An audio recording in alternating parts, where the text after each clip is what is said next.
Georgetown man to compensate friend following fraudulent land deal. Kyider News. A 24-year-old man, Dominic Bowen, appeared before the Georgetown Magistrates Court on Friday, charged with fraud for deceiving his friend, Jermaine Seeley, out of $4 million in a fake land sale. Bowen pled guilty to the charge but requested 2 weeks to compensate his friend, a request granted by Principal Magistrate Faith McGusty. Bowen's bail was set at $100,000, and he is scheduled to return to court on November 8, 2024, to verify repayment. The case dates back to April 2024, when Bowen falsely claimed ownership of 4 acres of land at Yarrowcabra, Soesdijk-Linden Highway. During a conversation, Seeley had expressed interest in buying land, and Bowen quickly offered the Yarrowcabra land for $4 million. Trusting his friend, Seeley made the full payment at Railway Road, Kitty. Bowen initially assured Seeley that all necessary paperwork would be finalized within 2 weeks. However, when Seeley did not receive the promised documents and could not reach Bowen, he reported the matter to the police. Following an investigation, Bowen admitted to the fraud, leading to his arrest and formal charge. Vryheid's Lust man pleads guilty to murder of mother-in-law Velma Pickering. Lyndon Jr. Isaacs, 32, has pled guilty to the murder of his mother-in-law, Velma Pickering, in a tragic incident that took place on May 11, 2020, at Vryheid's Lust, East Coast Demerara, ECD. The case was heard before Justice Sandal Kissoon at the Demerara High Court, where Isaacs confessed to the brutal crime. On the day of the attack, Isaacs assaulted Pickering in her home, stabbing her approximately 10 times with an ice pick. Pickering, who was home with her 3-year-old grandson at the time, attempted to escape but succumbed to her injuries before reaching safety. She was transported to the Georgetown Public Hospital Corporation, where she was pronounced dead. A post-mortem confirmed her death was caused by a heart perforation due to multiple stab wounds. Reports indicate that Pickering had intervened over the years to protect her daughter from abuse in her relationship with Isaacs. Isaacs fled the scene but was captured shortly after by vigilant community members who alerted the Sparendam police station. Isaacs is scheduled for sentencing on November 14, 2024. The court will determine his sentence following his guilty plea to this tragic and violent crime. Otis Lau receives time-served sentence for 2019 felonious wounding of former national boxer. Otis Lau, now 21, has been sentenced to time served in the felonious wounding case of former national boxer Gladwin Tiger Dorway. The sentence was issued by Justice Navindra Singh at the Demerara High Court after Slowe entered a guilty plea, acknowledging his role in the 2019 incident. The altercation took place on November 19, 2019, when then-teenagers Slowe and Dorway became involved in a dispute that escalated into violence. During the confrontation, Slowe drew a knife and wounded Dorway before fleeing the scene. Dorway was subsequently hospitalized for several days at the Georgetown Public Hospital due to his injuries. Justice Singh accepted Slowe's guilty plea and considered the 5 years Slowe had already spent in pre-trial detention as a significant portion of his sentence. Consequently, Slowe was sentenced to time served and will face no additional jail time for the offense. The court's decision recognizes Slowe's extended period in pre-trial detention as sufficient punishment. This outcome underscores the judicial process's efforts to balance justice and rehabilitation, particularly for young offenders.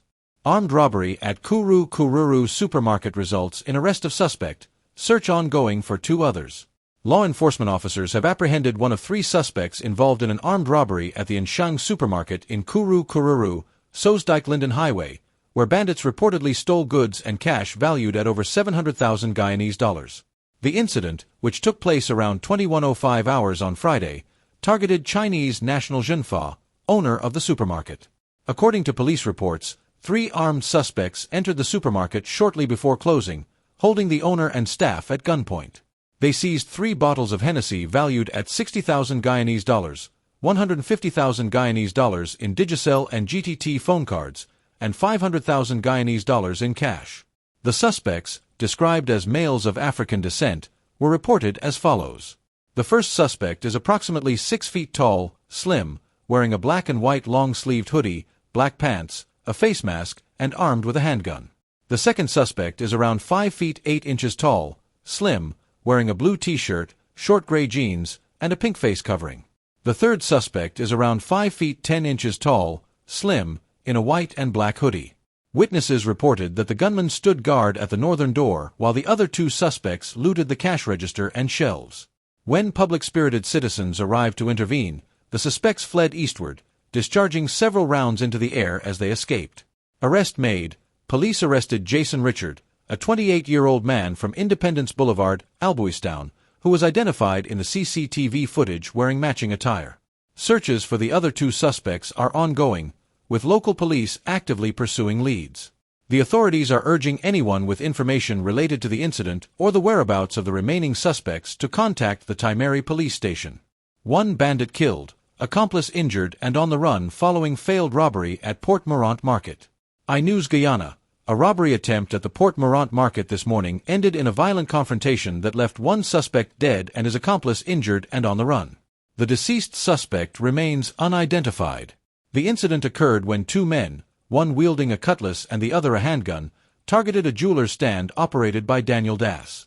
The cutlass-wielding suspect attacked Das and his employee, ordering them to lie on the floor and assaulting the employee before emptying the glass case of all the jewelry on display. As the robbery unfolded, public-spirited citizens intervened. The suspect with the handgun fired 2 shots, injuring one rescuer in the foot and thigh. Despite being injured, the rescuer retaliated with a cutlass, wounding the first suspect and subsequently turning his attention to the gunman, who was also injured in the struggle. The altercation forced both suspects to flee, leaving behind the bag with the stolen jewelry. The armed suspect was chased by community members and collapsed approximately 300 meters away, near a construction site for the oil and gas campus. He was apprehended and taken to the Port Mourant hospital by police, where he was pronounced dead. The accomplice managed to escape the scene and is currently at large. The injured rescuer was also transported to the Port Mourant hospital for treatment.